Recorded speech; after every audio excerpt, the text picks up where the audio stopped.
This ain't you, bro. This ain't you. You weren't born like this. You won't die, and if you do die, you won't care, because you'll be dead. Best case, you win. Worst case, it won't matter.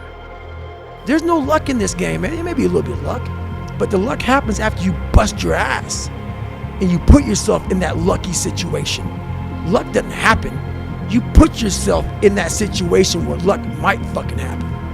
And that's what people don't know.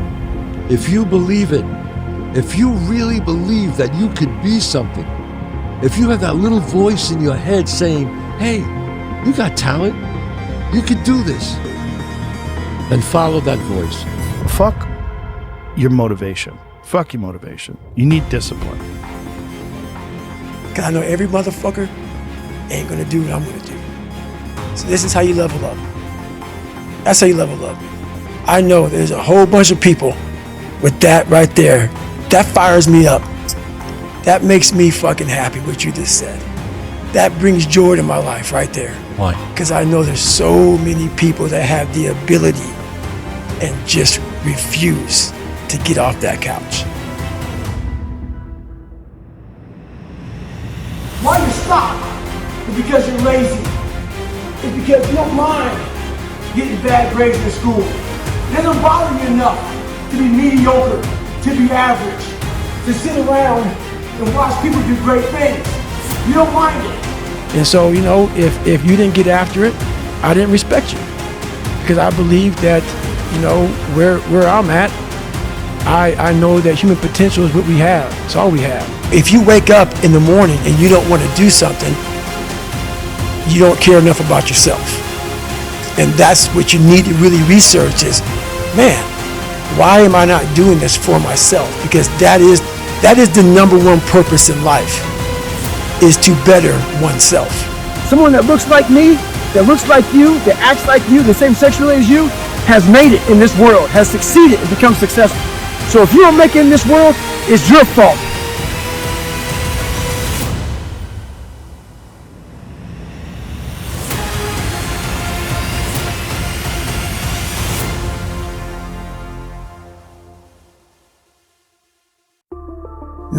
Make the pancakes, kiss the girl, kiss the kids. You wake up, right to work. Immediately your mind is in action. No one wants to do that. No one.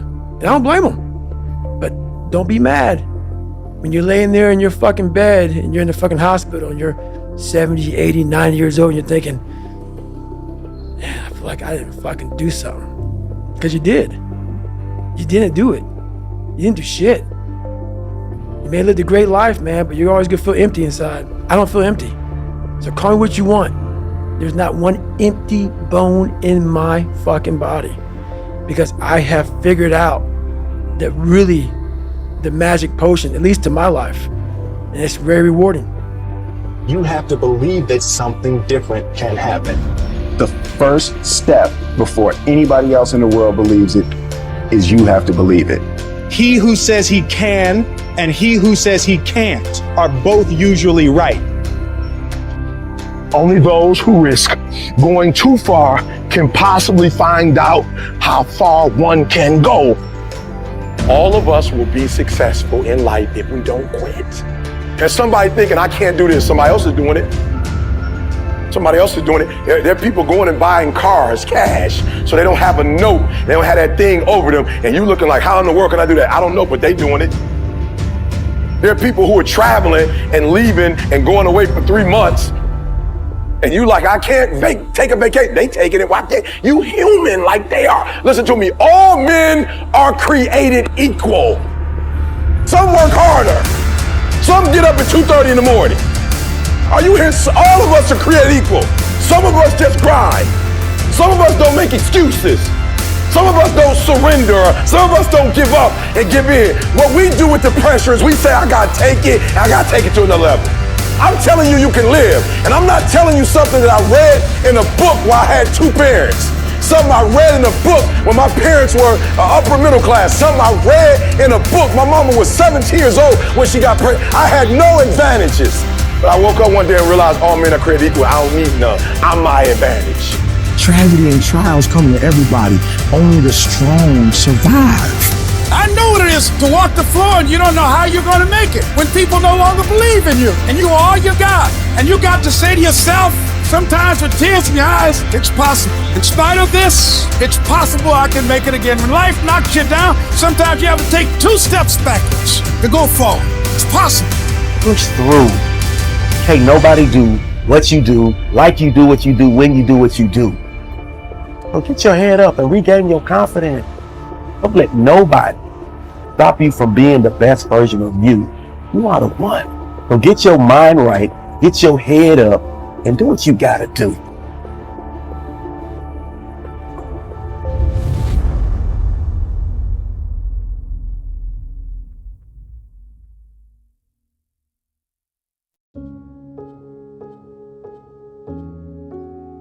I like to think about life as one long road trip.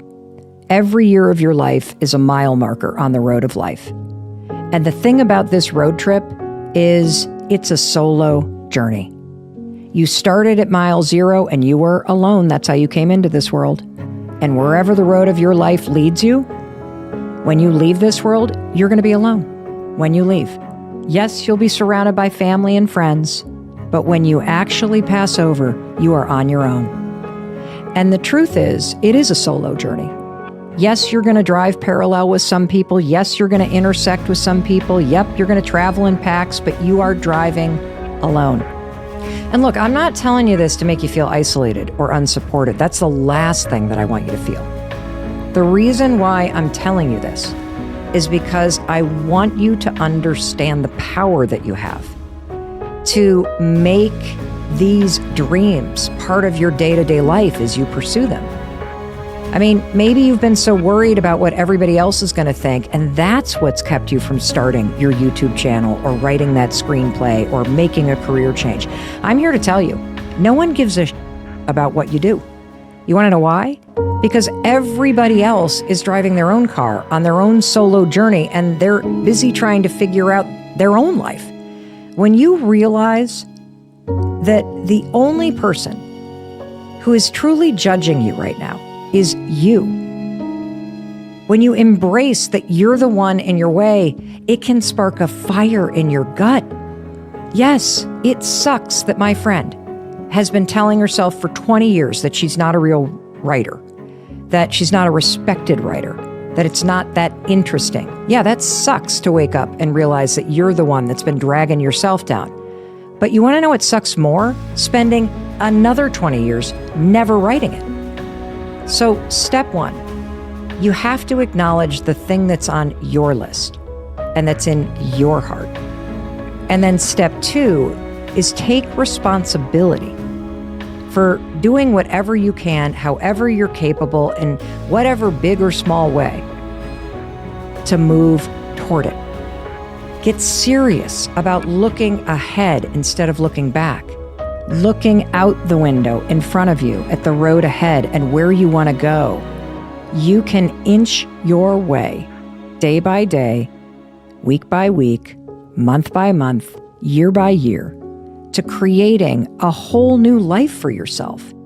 Take a bit of a look at yourself and think about what's not so good that you could improve, that you should improve by your own standards, and that you would improve, and set yourself a little goal. Maybe you're not studying at all at your university, or maybe you're at work and you've got this stack of paper there, and you haven't looked at that damn stack for like a month, and you know that you should be, and you're bothering yourself at night because you're avoiding that. It's like maybe think, I've avoided that stack of paper completely for 1 month. I'm quite a coward when it comes to whatever snakes might be hidden in that stack of paper. How about tomorrow I just put that stack of paper in front of me on my desk and I glance through it for 15 seconds. See if I can do that. It's like, well, you set yourself a goal of improvement. It's a humble goal, because really, are you such a coward that the best that you can bloody well manage after a month of avoidance is 15 seconds of exposure to a stack of paper? It could easily be you've been avoiding it, so you're obviously afraid of it, and so the situation could be that dismal and dire. And you might think, well, geez, it's no balm to my ego. It's not fostering the strength of my ego to recognize in myself someone who could only withstand 15 seconds of exposure to that thing I'm afraid of. And so that's a form of humility too. It's like there's things you could do to improve, and you know what they are. And there's small steps that you could take, that you might take, that would put you in that direction. And then the question is, are you big enough to take those small steps? Are you capable of grappling with the fact that you're fundamentally flawed to the point where you have to break things down into almost childlike steps in order to manage them? And the answer to that is, yeah, you are. And that's the lot of, I don't know if it's the lot of everyone. Most people have things they avoid, and they're afraid of. So I would say to some degree, it's the lot of everyone. People vary in the degree to which they've conquered that. And you do meet people from time to time who are extraordinarily disciplined. But most of the time they've got disciplined in exactly this manner. It's through slow incremental improvement. And then you challenge yourself. It's like, well, could I do this? That would be better. Then you find out, and then you think, well, is there something slightly larger and more challenging that I could do that would be better? And you try it and you find out. And as you try it and you find out, generally you get better at it and you can take on larger and larger challenges.